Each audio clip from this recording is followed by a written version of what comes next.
Hello बच्चों, आज हम लोग एक चैप्टर पढ़ने जा रहे हैं 11th क्लास का एटॉमिक स्ट्रक्चर। बच्चों कौन सा चैप्टर है? एटॉमिक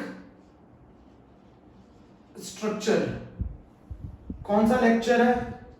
1। आज चलो बेसिक चीजें सीखते हैं बच्चों। एटम एटम मैं आपको बता दूं, साइज ऑफ एटम जो होता है, पहली चीज बता दूं, साइज ऑफ एटम जो होता है वो होता है 10⁻⁻10 मीटर, लगभग 1 एंगस्ट्रॉम। उस एटम के अंदर कौन होता है बच्चों? न्यूक्लियस। एटम के अंदर कौन है? न्यूक्लियस। और न्यूक्लियस क्या कंसिस्ट करता है? Nucleus consist proton and neutron. आज बेसिक लेक्चर है बच्चों, आज बेसिक लेक्चर है। Nucleus consist proton and neutron. Size of atom कितना होता है बच्चों? 1 एंगस्ट्रॉम 10⁻⁻10 मीटर। मैं आपको बता दूं, जैसे ग्राउंड के अंदर है ना फुटबॉल होती है ना, उसी तरीके से ग्राउंड कौन है? एटम। और उसके अंदर जो फुटबॉल है वो है न्यूक्लियस। तो अच्छा ये बताओ, साइज ऑफ न्यूक्लियस कितना होगा? साइज ऑफ न्यूक्लियस कितना होगा? साइज ऑफ न्यूक्लियस होता है 10⁻15 मीटर। इस पे आगे डिस्कशन करूंगा बच्चों, मैं आपको बेसिक बता रहा हूं। Size of nucleus is 10⁻15 metre. जो साइज है एटम का, साइज ऑफ एटम वो न्यूक्लियस के साइज का 1 लाख गुना है। 10⁵ टाइम्स साइज ऑफ न्यूक्लियस। मेरे प्यारे बच्चों समझो, साइज ऑफ एटम जो है वो 10⁵ टाइम्स है साइज ऑफ न्यूक्लियस। तो बताओ न्यूक्लियस पे कौन कौन प्रेजेंट है? Proton and neutron. मेरी बात समझ में आ गई? साइज ऑफ एटम आ गई। अब जरा मैं आपको बेसिक चीज बताऊं, आपको बता दूं सबसे पहले mass of proton, mass of electron, mass of neutron. Small n से लिख सकते हो, mass of neutron. Mass of proton जो होता है वो होता है 1.66 into 10⁻⁻27 kg। Mass of electron जो होता है वो होता है 9.1 into 10⁻31 kg। Mass of neutron जो होता है वो स्लाइटली हैवियर होता है, किससे? प्रोटॉन से, माइनस का 1.67 इंटू 10⁻⁻27 kg। मेरी बात बच्चों बिल्कुल समझ, मैं यहां पे पॉइंट लिखना चाहता हूं। मास of proton is nearly equal to mass of neutron. Mass of proton is nearly equal to mass of neutron. बोलो बच्चों, प्रोटॉन का मास न्यूट्रॉन के मास के बराबर होता है। प्रोटॉन का मास न्यूट्रॉन के मास के बराबर होता है। इस वैल्यू को अगर बेटा मैं ग्राम में लिखूं, इस वैल्यू को अगर मैं ग्राम में लिखूं तो कितनी लिखूंगा? इस वैल्यू को अगर मैं ग्राम में लिखूंगा तो लिखूंगा 1.66 इंटू 10⁻⁻24 ग्राम।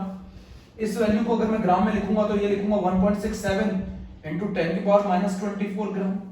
तो जो मास ऑफ प्रोटॉन है बच्चों, ये वैल्यू बराबर आती है 1 AMU के। बच्चों ये वैल्यू बराबर होती है, मतलब एक प्रोटॉन का मास 1 AMU के बराबर होता है।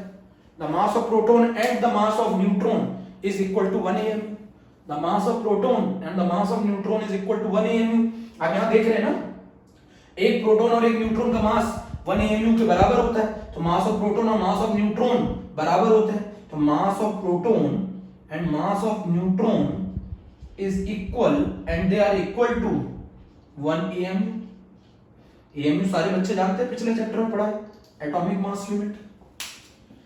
साइज ऑफ एटम जो होता है वो 1 एंगस्ट्रॉम के बराबर होता है। साइज ऑफ न्यूक्लियस जो होता है वो 10⁻⁻15 मीटर के बराबर होता है। तो साइज ऑफ एटम जो होता है वो 1 लाख गुना होता है साइज ऑफ न्यूक्लियस के। साइज ऑफ एटम जो होता है वो 1 लाख गुना होता है साइज ऑफ न्यूक्लियस के। इसके बारे में भी बात करेंगे आगे। Basically the mass of proton. अब यहां पर बच्चों एक बहुत इंपॉर्टेंट बात है जरा मैं बताना चाहता हूं। बेटा मैं 1 to 1 सारा बेसिक्स कवर करेंगे, 1 to 1। आपको मैं बता दूं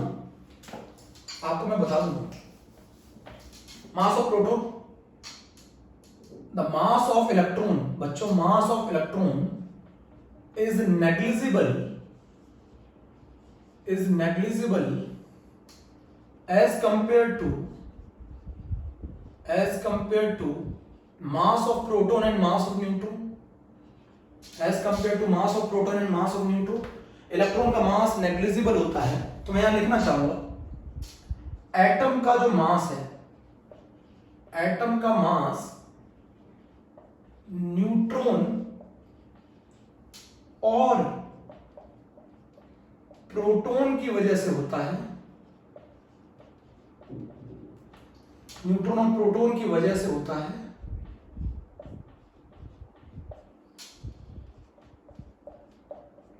इलेक्ट्रॉन का मास नेग्लिजिबल होता है।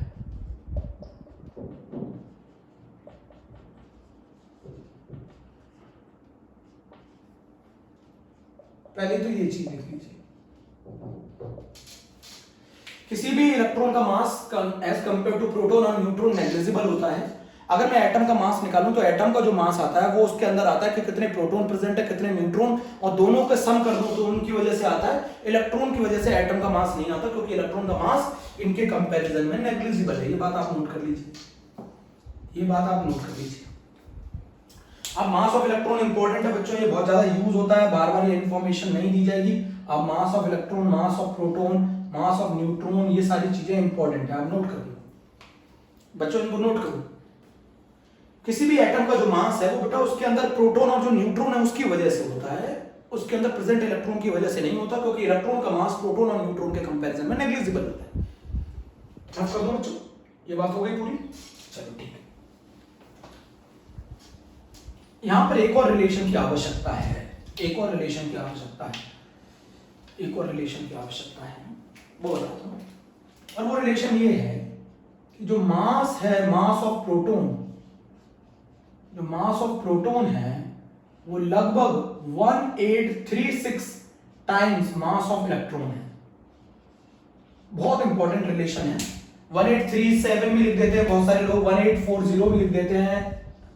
तो प्रोटॉन का जो मास है वो 1836 टाइम्स मास ऑफ इलेक्ट्रॉन है। तो बच्चों मैं क्या लिख सकता हूं मास ऑफ इलेक्ट्रॉन को? मास ऑफ इलेक्ट्रॉन को मैं लिख सकता हूं मास of proton divided by 1836। Mass of electron को मैं लिख सकता हूं मास ऑफ प्रोटॉन डिवाइडेड बाय 1836। चलिए ठीक है, अब जब हम बात करते हैं एटम के रिप्रेजेंटेशन की, है ना बच्चों, हम बात करते हैं एटम के रिप्रेजेंटेशन की। रिप्रेजेंटेशन ऑफ एटम, मेरी बात समझना, रिप्रेजेंटेशन ऑफ एटम आज बेसिक टर्म है पहला ना, रिप्रेजेंटेशन ऑफ एटम। ये बात आप लोगों ने लिख ली। रिप्रेजेंटेशन कैसे है एटम का? ये एक्स एक एटम है, ये उस एटम का मास नंबर है, ये उस एटम का एटॉमिक नंबर है। ये ए क्या है? ये ए क्या है? ये ए है मास नंबर। ये जेड क्या है? ये जेड है एटॉमिक नंबर। ये एक्स क्या है? ये एक्स है एटम। बेटा एटम न्यूट्रल होता है, और अगर एटम न्यूट्रल है, एटम न्यूट्रल है तो एटम के अंदर, एटम के अंदर, एटम के अंदर, एटम न्यूट्रल है, न्यूट्रल के अंदर, एटम के अंदर प्रोटॉन और इलेक्ट्रॉन बराबर होंगे, तभी तो न्यूट्रल आएगा। प्रोटॉन और इलेक्ट्रॉन बराबर होंगे। आप बोलोगे एटम न्यूट्रल होता है, न्यूट्रल का मतलब जितना पॉजिटिव चार्ज है उतना नेगेटिव चार्ज होता है। ए मास नंबर है, जेड एटॉमिक नंबर है। यहां लिख रहा हूं बच्चों, आप इस चीजों को बहुत आराम से लिख लो। रिप्रेजेंटेशन ऑफ एटम है, एक्स एक एटम है, ए उसका मास नंबर है, जेड उसका एटॉमिक नंबर है। एटम के अंदर जितने प्रोटॉन होंगे उतने इलेक्ट्रॉन होंगे, क्योंकि एटम न्यूट्रल होता है। बच्चों बहुत आराम से लिख लो, मैं सारी चीजें बताऊंगा एक एक करके। रिप्रेजेंटेशन ऑफ एटम की बात कर रहा हूं। जो ए होता है, ए जो होता है मास नंबर, ये बराबर होता है number of proton plus number of neutron. A जो होता है ये बराबर होता है number of proton plus number of neutron. Z जो होता है ये बराबर होता है नंबर ऑफ प्रोटॉन के। और अगर मान लो ये न्यूट्रल है तो जितने प्रोटॉन होंगे उतने इलेक्ट्रॉन होंगे। ए जो बराबर होता है वो प्रोटॉन प्लस न्यूट्रॉन के होता है, जेड जो बराबर होता है वो नंबर ऑफ प्रोटॉन के होता है। मेरी बात समझो, मेरी बात समझो, ठीक है। अब आपको एक चीज और बता रहा हूं, यहां पर सारी चीजें लिखनी, रिप्रेजेंटेशन ऑफ एटम कर लिया, मास ऑफ प्रोटॉन लिख लिया, चलो ठीक है।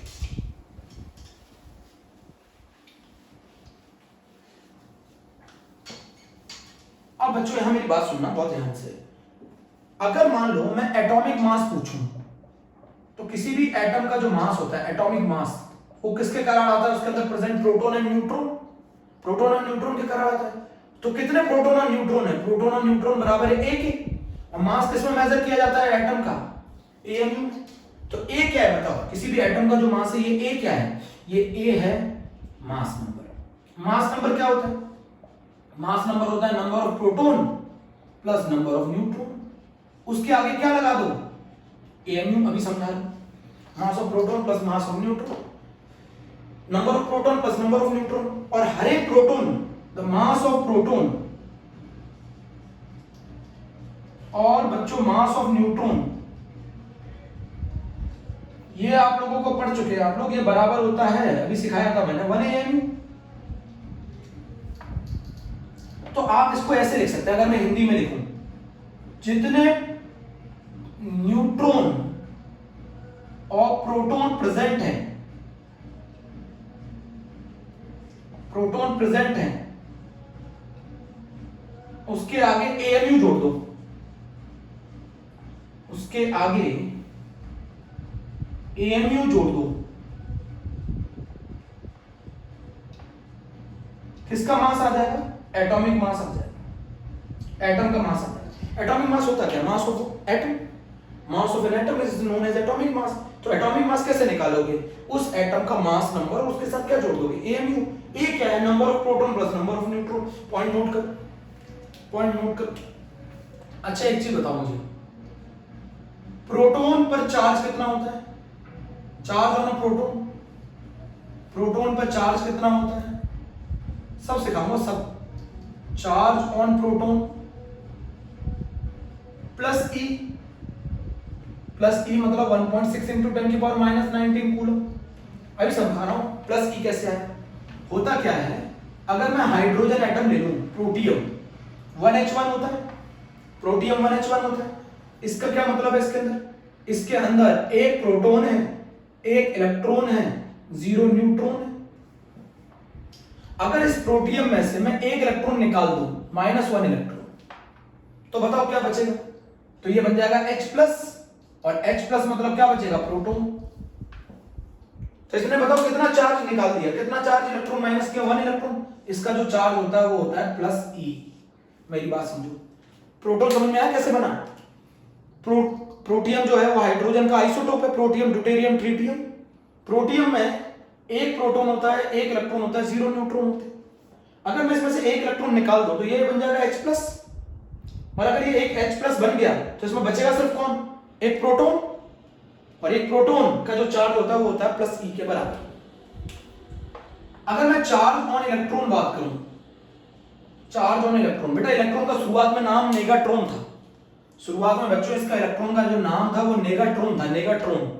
चार्ज ऑन इलेक्ट्रॉन की बात करूं मैं, तो ये बराबर होता है -1.6 इंटू 10 की पावर -19 कूलम, क्योंकि इलेक्ट्रॉन एक नेगेटिवली चार्ज पार्टिकल। अगर मैं इलेक्ट्रॉन एक नेगेटिवली चार्ज पार्टिकल तो -1.6 इंटू 10 की पावर -19 कूलम। बोलो वैल्यू कितनी है, मैग्नीट्यूड की बात करूं तो मैग्नीट्यूड तो यही है 1.6 इंटू 10 की पावर -19 कूलम। अगर मैं इसको ESU में नापूं, एक और चार्ज को मेजर करने की यूनिट होती है, वो होती है 4.8 इंटू 10 की पावर -10 ESU। ESU बच्चे पूछेंगे इलेक्ट्रोस्टैटिक यूनिट, इलेक्ट्रोस्टैटिक यूनिट। तो मुझे जरा बताओ चार्ज ऑन इलेक्ट्रॉन कितना होता है। चार्ज ऑन इलेक्ट्रॉन होता है 1.6 इंटू 10 की पावर -19 नेगेटिव में, 4.8 इंटू 10 की पावर -10 ESU में। अगर मैं मैग्नीट्यूड की बात करूं तो कितना मैग्नीट्यूड होता है, 4.8 इंटू 10 की पावर -10। ये कूलम है, ये ESU में इलेक्ट्रोस्टैटिक यूनिट, ये कूलम है, ये लिख लिया बच्चों, बहुत ध्यान से, आराम से, बहुत आराम से लिखना है। समझ में आया ये बात क्या लिखी मैंने। प्रोटॉन के ऊपर जो चार्ज होता है वो +E होता है, इलेक्ट्रॉन के ऊपर जो चार्ज होता है वो -E होता है। प्रोटॉन और इलेक्ट्रॉन का जो चार्ज होता है वो बराबर होता है, सिर्फ साइन में तो अंतर है। Proton is a positively charge particle, electron is a negatively charge particle. बोलो बच्चों 1.6 इंटू 10 की पावर -19 कूलम को अगर हम ESU में मेजर करते हैं तो ये वैल्यू बराबर आती है 4.8 इंटू 10 की पावर -10 ESU। ESU मतलब इलेक्ट्रोस्टैटिक यूनिट। चार्ज को एक और यूनिट में, चार्ज को मेजर करने की एक और यूनिट होती है इलेक्ट्रोस्टैटिक यूनिट, यूज होगा। तो अगर मैं यहां पर बात लिखूं, आप जरा मेरी बात समझना मेरी बात। तो अगर मैं बात लिखूं मास ऑफ प्रोटॉन, तो मास ऑफ प्रोटॉन हो गया 1.66 इंटू 10 की पावर -24 ग्राम, 1.66 इंटू 10 की पावर -27 kg। अगर मैं ग्राम में बात करूं तो it is equal to 1 AMU। ठीक है। अगर मैं चार्ज ऑन प्रोटॉन की बात करूं, चार्ज ऑन प्रोटॉन, तो प्रोटॉन के ऊपर जो चार्ज होता है वो होता है प्लस का E। ठीक है। अब मैं बात कर रहा हूं मास ऑफ इलेक्ट्रॉन की। मास ऑफ इलेक्ट्रॉन होता है 9.1 इंटू 10 की पावर माइनस 31 kg। अगर मैं चार्ज ऑन इलेक्ट्रॉन की बात करूं, तो ये होता है माइनस का ई, सही है, मतलब माइनस के 1.6 इंटू 10 की पावर माइनस 19 कूलम। अगर मैं मास ऑफ न्यूट्रॉन की बात करूं, तो न्यूट्रॉन के ऊपर जो मास होता है, मास ऑफ न्यूट्रॉन, वो होता है 1.67 इंटू 10 की पावर माइनस 24 ग्राम। 1.67 इंटू 10 की पावर माइनस 27 kg। और अगर मैं चार्ज ऑन न्यूट्रॉन की बात करूं, तो वो होता है 0। आप इस बात को लिख लीजिए, प्रोटॉन का मास जो होता है वो, ये भी जो मास होता है मास ऑफ न्यूट्रॉन, ये भी 1 AMU के बराबर होता है। इतनी कहानी लिख ली आप लोगों ने बच्चों, इतनी कहानी लिख ली। चार्ज प्रोटॉन पे जो होता है वो प्लस का ई होता है, चार्ज इलेक्ट्रॉन पे जो होता है वो माइनस का ई होता है। Electron is a negatively charged particle, neutron और जो न्यूट्रॉन होता है वो चार्जलेस होता है। Proton positively charge, electron negatively charge, and जो न्यूट्रॉन होते हैं वो चार्जलेस। ठीक है, चलो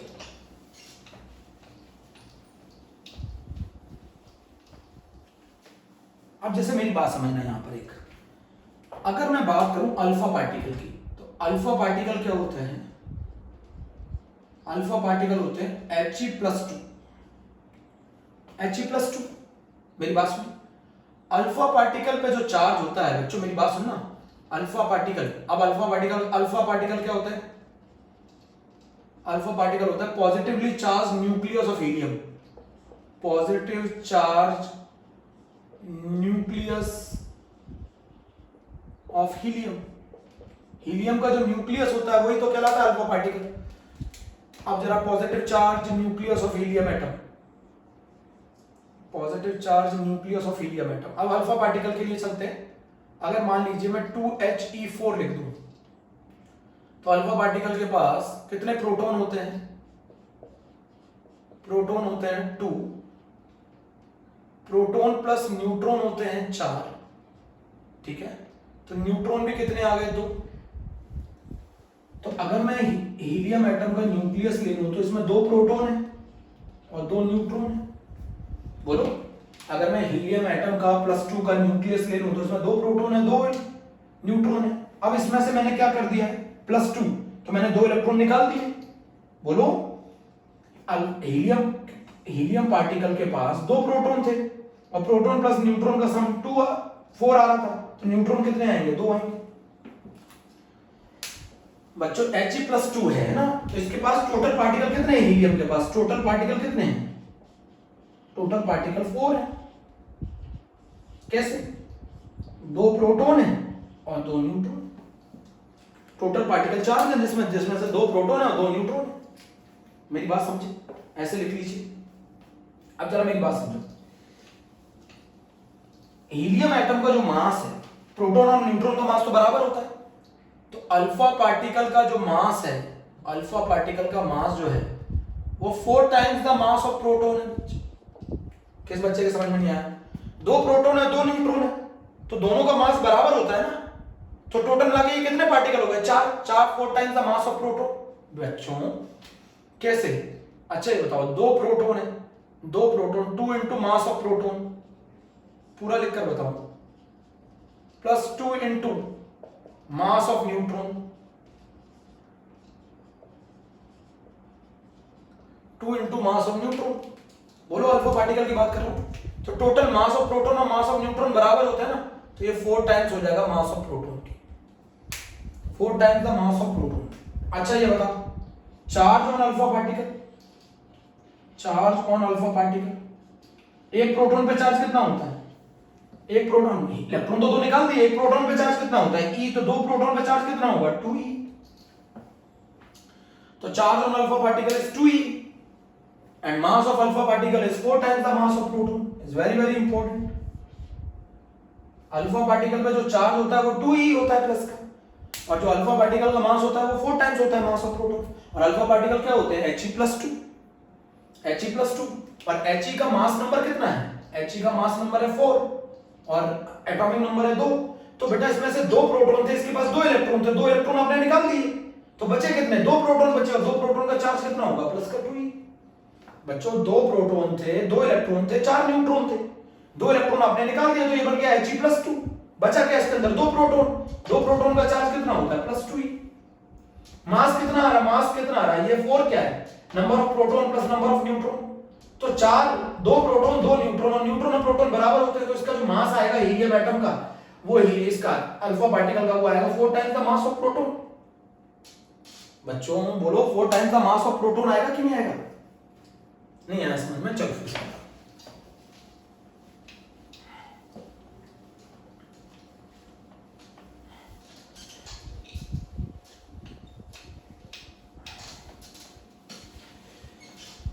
यहां पर मैं जो बात बताना चाह रहा हूं, इधर देखो, आप सुनो, समझो मेरी बात को आप समझो कि अगर मैं बात करूं प्रोटॉन की, तो मास ऑफ प्रोटॉन जो होता है वो होता है 1.66 इंटू 10⁻24 ग्राम, या फिर अगर आप इसे केजी में ले लेंगे तो 1.66 इंटू 10⁻27 केजी, ये मास ऑफ प्रोटॉन है। अगर मैं चार्ज की बात करूं, प्रोटॉन के चार्ज की, चार्ज ऑन प्रोटॉन, तो चार्ज ऑन प्रोटॉन बराबर है प्लस का ही। इलेक्ट्रॉन और प्रोटॉन का चार्ज बराबर होता है, सिर्फ अंतर ये होता है कि प्रोटॉन पॉजिटिवली चार्ज होते हैं और इलेक्ट्रॉन नेगेटिवली चार्ज होते हैं। तो ये मैंने कहानी लिख ली। अगर मैं बात करूं इलेक्ट्रॉन की, तो मास ऑफ इलेक्ट्रॉन कितना हो गया? 9.1 इंटू 10⁻31 केजी। और अगर मैं चार्ज ऑन इलेक्ट्रॉन की बात करूं, चार्ज ऑन इलेक्ट्रॉन, तो इसकी बात अगर मैं करूंगा तो ये माइनस का ई, नेगेटिवली चार्ज पार्टिकल है ना। अगर मैं बात करूं अल्फा पार्टिकल की, तो अल्फा पार्टिकल होता क्या है? अल्फा पार्टिकल होता है He+2। अब बेटा इससे प्रोटॉन और न्यूट्रॉन के ऊपर कोई फर्क नहीं पड़ेगा, इससे इलेक्ट्रॉन तो निकाल दिया आपने, तो अल्फा पार्टिकल के He+2, तो इससे पहले मैं लिख लेता हूं, He लिख लो आप, ऐसे He 2He4। तो इसके बाद बताओ प्रोटॉन कितने हैं? 2। इसके पास न्यूट्रॉन कितने हैं? 2। इसके पास न्यूट्रॉन कितने हैं? 2। इसके पास इलेक्ट्रॉन कितने हैं? 2। अब जब आप He+2 बनाओगे तो उसमें से क्या निकाल दिया आपने? 2 इलेक्ट्रॉन। जब आप He+2 बनाओगे तो आपने क्या रिमूव कर दिए? 2 इलेक्ट्रॉन रिमूव कर दिए। तो बताओ इसके पास क्या बचेंगे? इसके पास बचेंगे 2 प्रोटॉन और 2 न्यूट्रॉन। इसके न्यूक्लियस में 2 प्रोटॉन और 2 न्यूट्रॉन बचेंगे। तो इसका जो चार्ज होगा वो तो प्रोटॉन के कारण आएगा। चार्ज ऑन अल्फा पार्टिकल आएगा प्लस के 2e, प्रोटॉन के कारण। 2 ही प्रोटॉन है ना, न्यूट्रॉन तो चार्जलेस है। और जो मास आएगा वो 2 + 2 कितने हो गए? 4। तो वो 4 टाइम्स ऑफ प्रोटॉन के मास के बराबर होगा, क्योंकि न्यूट्रॉन और प्रोटॉन दोनों बराबर है। तो मैं इसको लिख सकता हूं 4 times the mass of proton. 2 + 2 4, तो 4 times the mass of proton. बेटा प्रोटॉन और न्यूट्रॉन बराबर है। अरे भैया बराबर है, twice into mass of proton plus twice into mass of neutron. Proton और न्यूट्रॉन का मास बराबर है ना, तो ये 4 times the mass of proton आ जाएगा। 4 times the mass of proton आ जाएगा। तो अल्फा पार्टिकल समझ में आया किसे कहते हैं? He+2 को। जरा समझो मेरी बात, अभी मैं और सिखा रहा हूं। अल्फा पार्टिकल किसे कहते हैं? He+2। अब ये ड्यूट्रॉन किसे कहते हैं? ड्यूट्रॉन हाइड्रोजन का आइसोटोप ड्यूटेरियम का आयन है D+। अब D बता देता हूं, पहले मैं ड्यूटेरियम बता देता हूं।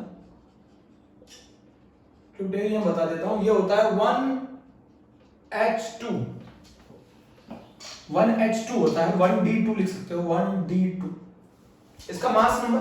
अच्छा ये बताओ इसके पास क्या है?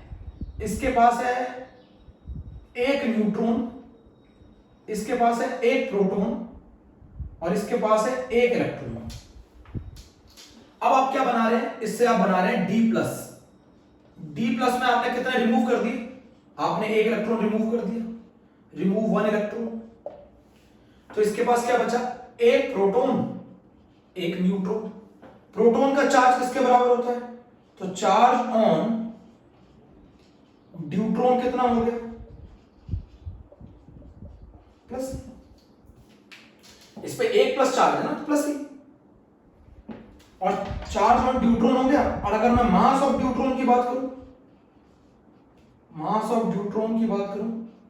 जितने प्रोटॉन होंगे उतने ही तो चार्ज होगा प्रोटॉन के कारण। अगर ये न्यूट्रल होता है तो क्या होता है? इसके अंदर जितने प्रोटॉन है उतने इलेक्ट्रॉन है। अगर ये न्यूट्रल नहीं है तो इसका मतलब है इसके अंदर प्रोटॉन ज्यादा है, तो चार्ज पॉजिटिवली चार्ज होगा, ये पॉजिटिवली चार्ज ही तो है। और कितने इसने इलेक्ट्रॉन रिमूव किए? एक, तो इसका प्लस चार्ज होगा, प्लस। मास ऑफ न्यूट्रॉन कितना होगा?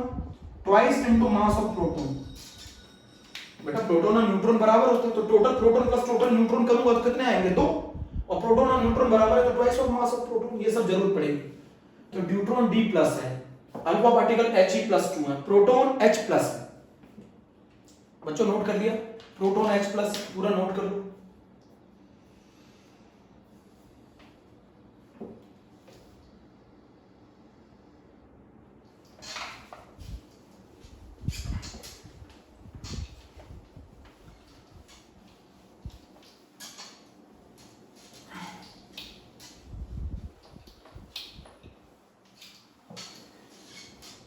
He समझ में आ गया कि नहीं आ गया? जैसे मान लो अगर मैं आपसे बोलूं अल्फा पार्टिकल है ना, तो आप बोलोगे अल्फा पार्टिकल का जो चार्ज है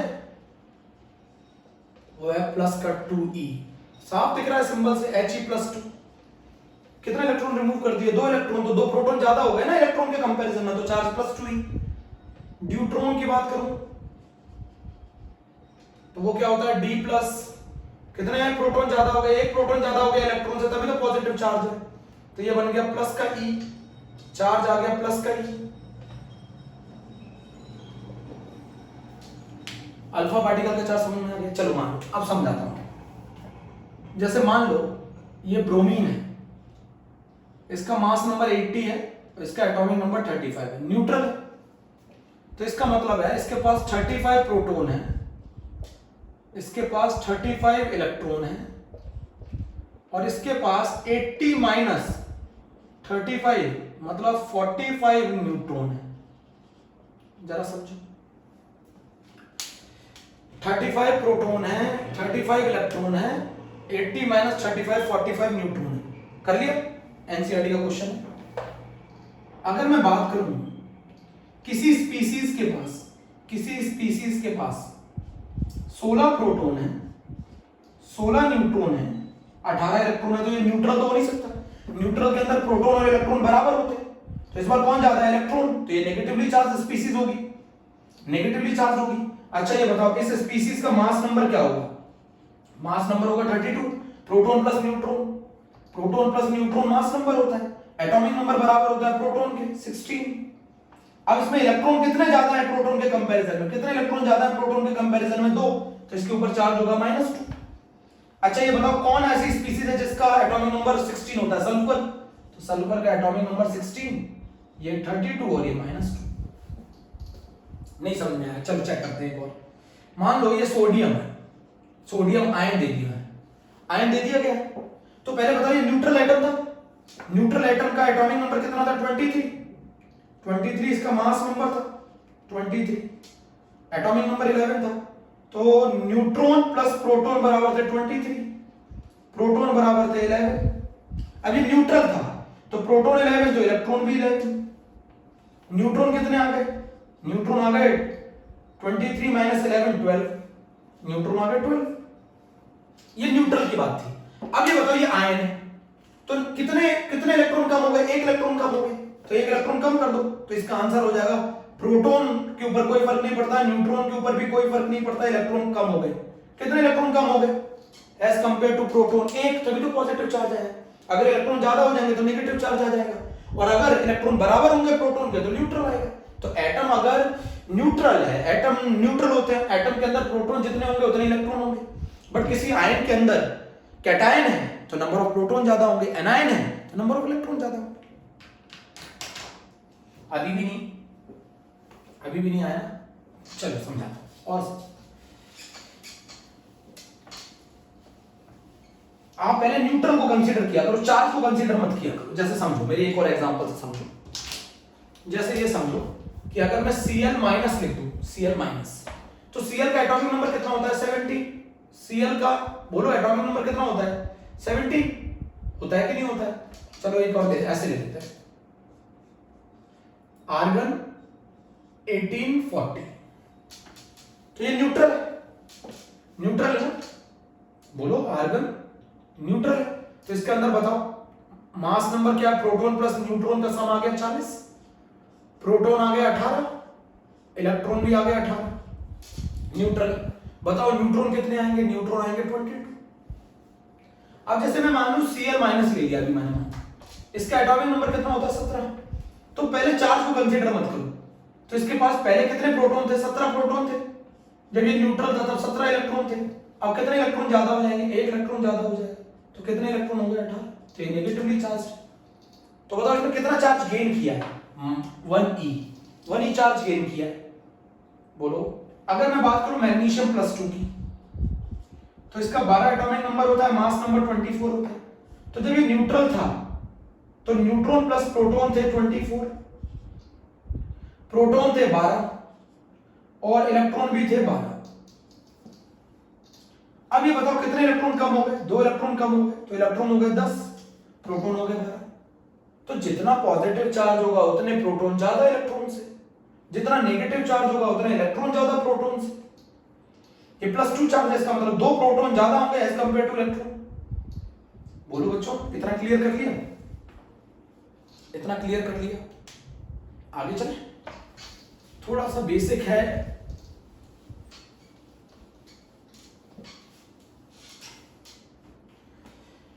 अच्छा मुझे एक चीज समझाओ, बहुत आसान सी है। एटॉमिक मास की अगर मैं बात करता हूं तो ये बराबर होता है मास नंबर, और उसको किस में लिख दो, AMU। और मास नंबर बराबर होता है कि न्यूक्लियस में कितने पार्टिकल प्रेजेंट है, न्यूक्लियस में कितने पार्टिकल प्रेजेंट है, न्यूक्लियस में कितने पार्टिकल प्रेजेंट है।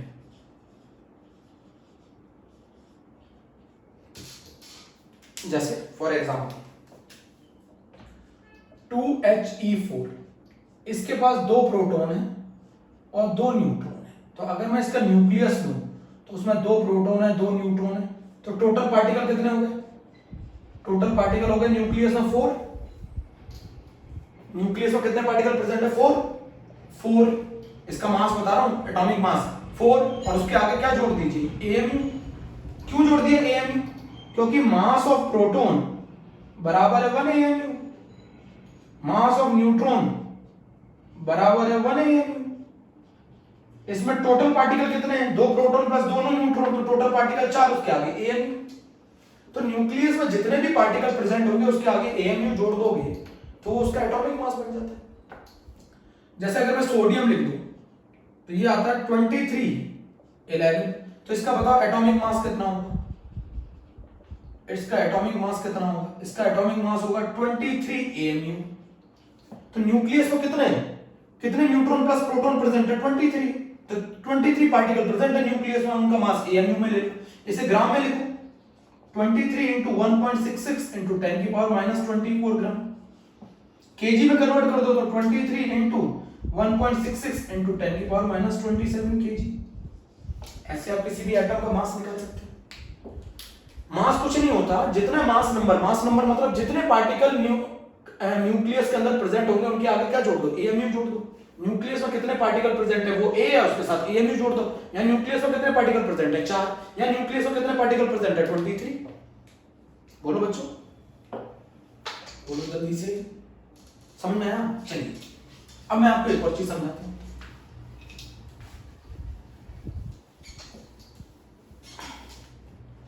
अच्छा मुझे एक चीज समझाओ, अगर मैं आपको बोलूं 5 सोडियम एटम का मास बताओ, 5 सोडियम एटम का मास, 5 सोडियम एटम का मास इन AMU, तो आप क्या बोलेंगे, 23 into 5, 23 into 5, ये आ गया 115 AMU। 5 सोडियम एटम का मास 115 AMU। एक सोडियम एटम का मास कितना होता है, 23, तो 5 सोडियम एटम का मास 115 AMU। अब इसका उल्टा करो, नंबर ऑफ एटम्स पता करने किसी सैंपल में, तो mass of sample in AMU divided by atomic mass in AMU। अब ये बताओ, अगर मैं आपसे उल्टा पूछूं 115 AMU में how many sodium atoms, how many sodium atoms? 115 ANU में कितने सोडियम एटम होंगे? तो आप बताओ कैसे करोगे? 115 डिवाइडेड बाय 23, तो ये आ गया 5। तो कभी भी आपको अगर नंबर ऑफ एटम्स निकालने हैं और अगर सैंपल का मास ANU में दे रखा है तो उसे डिवाइड कर दो एटॉमिक मास ही नहीं है। बोलो बच्चों, बोलो बच्चों जल्दी से।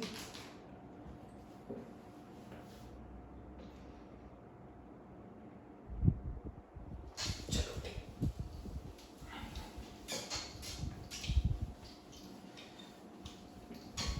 अब जरा मुझे बताओ, फटाफट बताओ जरा। अगर मैं बात करूं N-3 की, O-2 की, Ne की, नियोन की, Na+ की, Mg+2 की, Al+3 की, तो बताओ सोडियम का एटॉमिक नंबर कितना होता है? 7। तो इसके पास 7 प्रोटॉन, इसका पास 8 प्रोटॉन। फ्लोरीन वाले लो बच्चों, F-3, इसके पास 9 प्रोटॉन, इसके पास 10 प्रोटॉन, इसके पास 11 प्रोटॉन, इसके पास 12 प्रोटॉन, इसके पास 13 प्रोटॉन। बेटा प्रोटॉन पे चार्ज का कोई फर्क नहीं पड़ता क्योंकि इलेक्ट्रॉन ट्रांसफर होते हैं, प्रोटॉन ट्रांसफर नहीं होते। अच्छा ये बताओ, जब ये न्यूट्रल था तो इतने इलेक्ट्रॉन थे, 7 प्रोटॉन थे, 7 ही इलेक्ट्रॉन थे। बेटा कितने इलेक्ट्रॉन ज्यादा हो गए? 3। तो अब इसके पास हो गए 10 इलेक्ट्रॉन। इसके पहले पास 8 प्रोटॉन थे, 8 इलेक्ट्रॉन थे, अब कितने ज्यादा हो गए? 2, 10 इलेक्ट्रॉन। इसके पास 9 प्रोटॉन, 9 इलेक्ट्रॉन थे, और कितने हो गए? ज्यादा, 10 इलेक्ट्रॉन। इसके पास न्यूट्रल है तो 10 प्रोटॉन, 10 इलेक्ट्रॉन। इसके पास पहले 11 प्रोटॉन थे, 11 इलेक्ट्रॉन थे, बट एक कम हो गया, 10 इलेक्ट्रॉन। इसके पास पहले 12 प्रोटॉन थे, 12 इलेक्ट्रॉन थे, 2 कम हो गए, 10 इलेक्ट्रॉन। इसके पास 13 प्रोटॉन थे, 13 इलेक्ट्रॉन थे, 3 कम हो गए, 10 इलेक्ट्रॉन। ऐसी स्पीसीज जिनके पास नंबर ऑफ इलेक्ट्रॉन सेम होते हैं, ऐसी स्पीसीज को बोला जाता है आइसो इलेक्ट्रॉनिक। ऐसी स्पीसीज जिनके अंदर नंबर ऑफ इलेक्ट्रॉन क्या होते हैं? सेम होते हैं, ऐसी स्पीसीज को बोला जाता है आइसो इलेक्ट्रॉनिक। समझ में आया? पहले न्यूट्रल मान के किया करो, फिर जितना नेगेटिव चार्ज है उतने इलेक्ट्रॉन बढ़ा दो, जितना पॉजिटिव चार्ज है उतने इलेक्ट्रॉन कम कर दो। पहले न्यूट्रल मान के किया करो। जैसे मैंने माना n के अंदर 7 प्रोटॉन, 7 इलेक्ट्रॉन थे, अब कितना माइनस चार्ज आ गया? 3, तो इसमें 3 इलेक्ट्रॉन गेन कर लिए, 10 इलेक्ट्रॉन, 10 इलेक्ट्रॉन। बोलो समझ में आया? ऐसी स्पीसीज जिनके अंदर नंबर ऑफ इलेक्ट्रॉन तो सेम हो but number of proton differ करें, वो कहलाती हैं iso electronic species. Iso electronic species समझ में आया? नहीं आया? अभी और सिखाऊंगा, अभी तो सिखा रहा हूं। तो बेटा पहला टर्न है ऐसे ही डेमो वाला। जरा मेरी बात समझो, एक वर्ड आएगा स्पेसिफिक चार्ज, एक वर्ड आएगा स्पेसिफिक चार्ज। स्पेसिफिक चार्ज कुछ नहीं होता, magnitude of the charge upon mass ratio. Charge upon mass का रेशियो, चार्ज का मैग्नीट्यूड लेना होता है। चार्ज अपॉन मास के रेशियो को कहते हैं specific charge. Charge upon mass के रेशियो को कहते हैं स्पेसिफिक चार्ज। चार्ज का magnitude divided by mass, charge upon mass ratio. बेटा चार्ज लेना है, चार्ज का मैग्नीट्यूड लेना है। चार्ज अपॉन मास रेशियो को क्या कहते हैं? Specific charge. मेरी बात समझे? स्पेसिफिक चार्ज कैसा होता है? Charge upon mass ratio, charge upon mass ratio specific charge होता है। बोलो। अच्छा अब एक चीज बताओ, क्वेश्चन आया है electron, alpha particle, neutron, electron, alpha particle, neutron and proton, इनको स्पेसिफिक चार्ज के ऑर्डर में लगाओ। स्पेसिफिक चार्ज के ऑर्डर में लगाओ, इनको स्पेसिफिक चार्ज के ऑर्डर में अरेंज करो। अच्छा इलेक्ट्रॉन को लिख लो। इलेक्ट्रॉन क्या होगा? चार्ज E, चार्ज का मैग्नीट्यूड लेना होता है upon mass of electron. Alpha particle को लिख लो, चार्ज कितना होता है? चार्ज होता है अल्फा पार्टिकल पे कितना चार्ज होता है? बोलो 2e divided by 4 times mass of proton. Alpha particle का मास जो होता है वो 4 टाइम्स होता है। न्यूट्रॉन की जगह लिख लो 0, न्यूट्रॉन चार्ज लेस है। प्रोटॉन पे क्या लिख लो? चार्ज होता है E, प्रोटॉन का चार्ज होता है E divided by mass of proton. सही लिखा है? बोलो। इस मास ऑफ इलेक्ट्रॉन को कन्वर्ट कर सकते हो मास ऑफ प्रोटॉन में। कैसे? मास ऑफ प्रोटॉन डिवाइडेड बाय 1836, ये बन जाएगा 2e अपॉन 4mp, ये 0 और ये अपॉन e अपॉन mp। इसको सॉल्व करोगे तो ये आएगा 1/2। इसको सॉल्व करोगे तो ये आएगा 1836 E अपॉन MP, ये आएगा 1/2 E अपॉन MP, और ये आएगा E अपॉन MP, और ये आएगा 0। बताओ सबसे बड़ी वैल्यू कौन सी है? फर्स्ट। तो अगर मैं स्पेसिफिक चार्ज का ऑर्डर लगाऊं, अगर मैं स्पेसिफिक चार्ज का ऑर्डर लगाऊं तो सबसे ज्यादा चार्ज होगा इलेक्ट्रॉन का। क्यों होगा इलेक्ट्रॉन का? बोलो, सभी में E अपॉन MP तो कॉमन हो गया। ये आ रहा है 1836, ये आ रहा है हाफ, और ये आ रहा है 1। तो बताओ सबसे ज्यादा होगा E की वैल्यू। फिर किसका होगा बताओ जरा? फिर होगा प्रोटॉन का, फिर किसका होगा? अल्फा पार्टिकल का, फिर किसका होगा? न्यूट्रॉन का। स्पेसिफिक चार्ज का ऑर्डर ये होगा। सबसे ज्यादा स्पेसिफिक चार्ज किसका आएगा? इलेक्ट्रॉन का, प्रोटॉन का, अल्फा पार्टिकल का, देन न्यूट्रॉन का। कैसे किया है? इलेक्ट्रॉन का स्पेसिफिक चार्ज क्या होगा? Charge divided by mass. Alpha particle का कितना होगा? Charge divided by mass. Neutron का क्या होगा? Charge divided by mass. Proton का क्या होगा? Charge divided by mass. Alpha particle का जो मास होता है वो 4 times the mass of proton होता है। इलेक्ट्रॉन का जो मास होता है वो मास ऑफ इलेक्ट्रॉन, प्रोटॉन का मास mp। मैंने इलेक्ट्रॉन के मास को रिप्लेस कर दिया। इलेक्ट्रॉन का मास कितना कम होता है प्रोटॉन से? 1836 टाइम। तो मास ऑफ प्रोटॉन को अगर मैं 1836 टाइम्स से डिवाइड करूंगा तो मास ऑफ इलेक्ट्रॉन आएगा। उठा के यहां पुट कर दिया, सॉल्व कर लिया, कंपेयर कर लिया। चेक करो कैसे करेंगे क्वेश्चन। चेक करो बच्चों कैसे करेंगे क्वेश्चन। स्पेसिफिक चार्ज कुछ नहीं होता, चार्ज अपॉन मास का रेशियो होता है। चार्ज अपॉन मास का रेशियो होता है। चार्ज का मैग्नीट्यूड लेना पड़ता है। अब जरा मेरी बात समझना बहुत ध्यान से, मेरी बात समझना। अगर मैं ड्यूट्रॉन एंड अल्फा पार्टिकल का स्पेसिफिक चार्ज का रेशियो निकालूं, बताओ कितना आएगा? ड्यूट्रॉन एंड अल्फा पार्टिकल का स्पेसिफिक चार्ज का रेशियो। तो अल्फा पार्टिकल का स्पेसिफिक चार्ज क्या होगा? अल्फा पार्टिकल का स्पेसिफिक चार्ज क्या होगा? और वो होगा 2e upon 4mp। 2e upon 4mp। Deuteron क्या होता है? d प्लस, इसका क्या होगा? e upon 2mp। ड्यूट्रॉन का मास होता है वो twice of mass of proton होता है, क्योंकि इसके अंदर एक प्रोटॉन एक न्यूट्रॉन होता है। तो टोटल मिलाकर पार्टिकल कितने हो गए? 2। तो इसका मास होगा 2 प्रोटॉन के बराबर, इसका मास होगा 4 प्रोटॉन के बराबर। रेशियो निकालो। रेशियो कितना आएगा?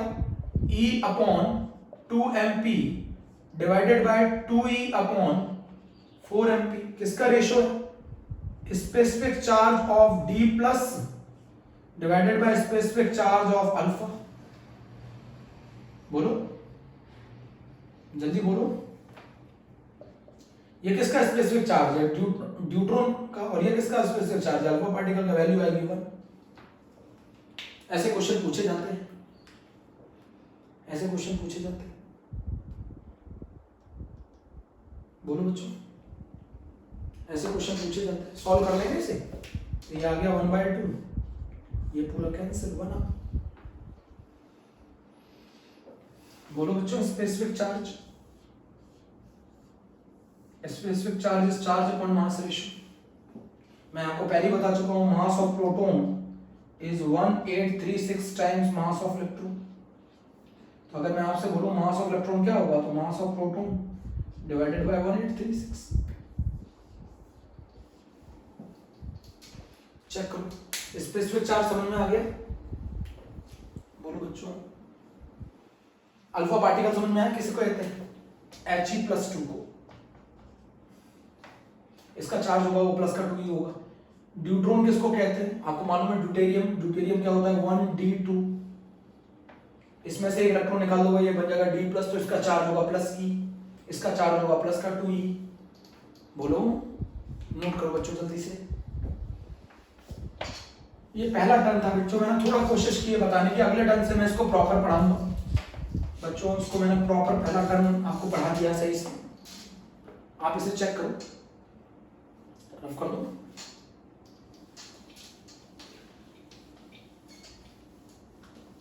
अगले टर्न पर हम इसकी में पढ़ेंगे डिस्कवरी ऑफ इलेक्ट्रॉन। इलेक्ट्रॉन की डिस्कवरी कैसे की गई थी, कैथोड रे एक्सपेरिमेंट। आज थोड़ा बेसिक पढ़ाया है, अगर आपको सही लगा हो तो बताना, कोई डाउट हो तो मुझसे पूछ लेना, ठीक है?